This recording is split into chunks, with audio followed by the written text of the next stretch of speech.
النهارده جايب لك اغرب واغمض الاماكن على كوكب الارض.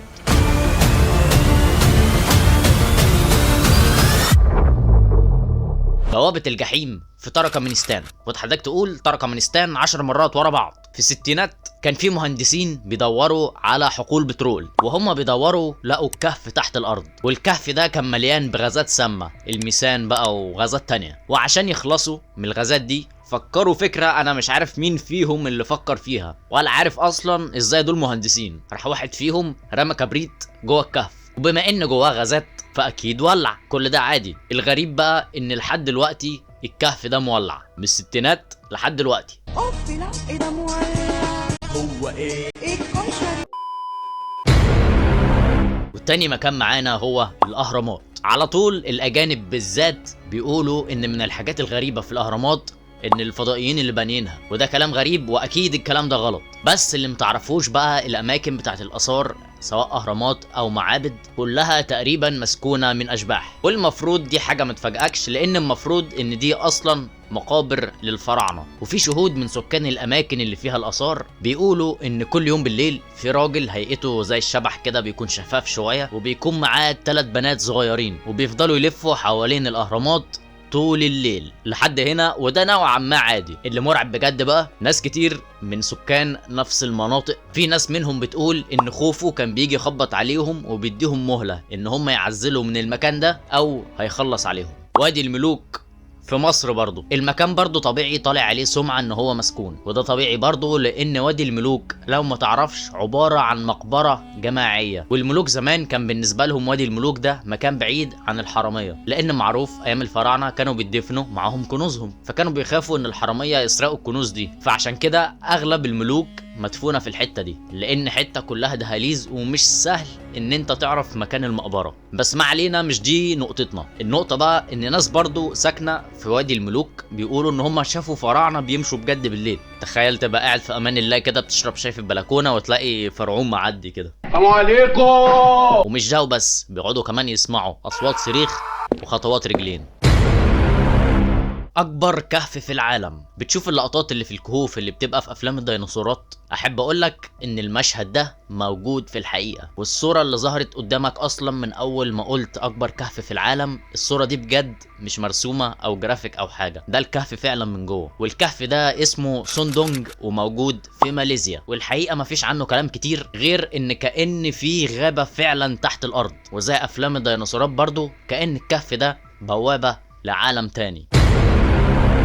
سلسلة جبال شيلتون عبارة عن سلسلة جبال عادي زيها زي أي سلسلة جبال، بس في وراها قصة غريبة. في يوم من الأيام كان في واحد ومراته الاتنين مش بيخلفوا خالص، ويوم ما ربنا كرمهم جابوا 40 طفل، والرقم مبالغ فيه أنا عارف، بس دي القصة اللي أنا لقيتها. والأب والأم ما كانش معاهم فلوس يقدروا يصرفوا على كل العدد ده. امال خلفتهم ليه؟ طيب خلفتهم ليه؟ المهم جاي يوم قرر الأب ومراته ان هم ياخدوا 39 عيل من ال40 ويرموهم في اعلى قمه من قمم جبال شيلتون. وبعد كام يوم كده كانت الام معديه معاها الطفل ال40 وسمعت صوت عياط الاطفال، فقلبها بقى ما طوعهاش وكده، مع انها سابتهم كذا يوم، بس قالت تطلع تبص عليهم. وطلعت ولقت ال39 كلهم عايشين، فسابت معاهم ال40 يلعب معاهم عقبال ما تروح تقول لابوهم وترجع. وراحت قالت له ورجع معاها، وهنا المفاجاه، ال40 اختفوا ولحد دلوقتي محدش يعرف مصيرهم. بس برضو الناس اللي بتعدي قريب من الجبال دي بيقولوا ان هم بيسمعوا صوت عياط اطفال جاي من ناحية سلسلة الجبال.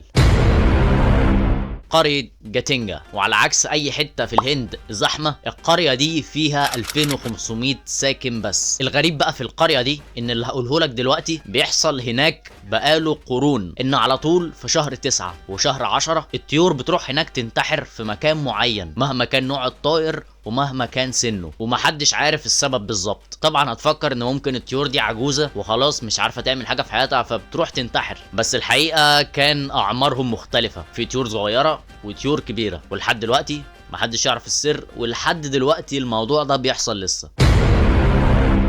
زوتشيميلكو لا إزلا دي لاس مونيكاس او جزيرة الدمى. خلي بالك الجملة اللي فاتت دي اسباني علشان تعرف ان انا مثقف ومش بفليكس، لان المكان مكسيكي فبيتكلموا هناك اسباني. والجزيرة دي هي جزيرة موجودة في جنوب المكسيك. وقصة الجزيرة دي باختصار ان كان في طفلة على الجزيرة واختفت لظروف غامضة محدش عارفها ولا حد لقاها لحد دلوقتي، ومحدش عارف البنت حصل لها ايه. فحارس الجزيرة خاف ان البنت دي تتحول لروح شريرة وتكون عايزة تنتقم منه او من اي حد يقرب من الجزيرة، فبقى على طول يجيب عرايس لعبة صغيرة ويرميها في الجزيرة كلها، لحد ما الجزيرة دي بقت مكان للسياحة، وبقى كل سنة بيروحها ملايين السياح، واي حد بيدخل الجزيرة لازم يروح معاه عروسة صغيرة علشان يسيبها وهو ماشي، علشان الروح الشريرة ما تطردهوش، زي ما هتطردك لو انت ما اشتركتش وفعلت الجرس ودوست لايك دلوقتي.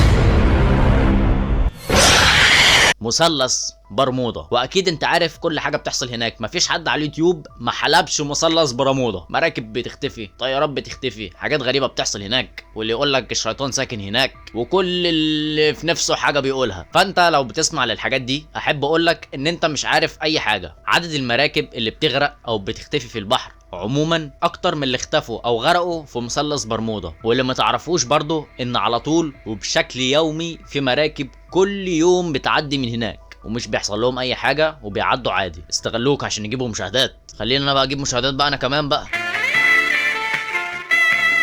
جزيرة القيامة، وهي جزيرة مهجورة عاش عليها حضارة واحدة بس، بعدين كل اللي في الحضارة اتبخروا محدش يعرف هما فين. واكيد انت شفت التماثيل دي كتير بس ما تعرفش بتاعت ايه. شعب الجزيرة دي بقى هو اللي عامل التماثيل دي، بس ايه هدفهم ان هم يعملوا التماثيل دي محدش عارف. ورغم ان كل السكان اختفوا ومحدش يعرف هم فين، انقرضوا ولا مستخبيين ولا بيعملوا ايه محدش يعرف. العلماء والمستكشفين اللي راحوا الجزيرة اكتشفوا على الجزيرة نوع بكتيريا بيقاوم الشيخوخة ويخليك شباب مدى الحياة. واكتشفوا كمان ان سكان الجزيرة دي كانوا عارفين ازاي يستعملوا البكتيريا دي علشان يفضلوا شباب. والعلماء حاليا جربوها على الفئران وعلى الخميرة. الخميرة قعدت عمر اطول، والفئران اللي جربوها عليها اللي عاش لفترة اطول وبعدين مات عادي بس عاش اكتر من العمر الطبيعي للفار، واللي ما كانش بيكبر في السن خالص. يعني المفروض بيوصل للسن اللي يبان عليه انه كبر في السن بس بيفضل شباب برضه. مدينة كولدهارا الغامضة في الهند، وهي مدينة كان فيها الناس عايشين لحد القرن ال13، ولكن من سنة 1825 مفيش اي حد كان عايش هناك، رغم انها كانت مليانة ناس زيها زي اي حتة في الهند، زحمه. يعني انا بشوف صور لشوارع الهند بيجي لي ضيق تنفس من الزحمه، ودي صوره ما بالك باللي في الشارع. المهم الغريب في المدينه دي ان كل سكانها اختفوا في ليله واحده، كلهم ما بقاش ولا واحد منهم، ولحد دلوقتي محدش عارف ايه مصيرهم ولا اختفوا ازاي ولا راحوا فين ولا ايه اللي بيحصل. تفتكر انت ايه اللي حصل؟ وعقبال ما تلاقي الاجابه ما تنساش اللايك وتشترك وتفعل الجرس وتسيب لي رايك تحت في الكومنتات. وبس يا زميلي، سلام.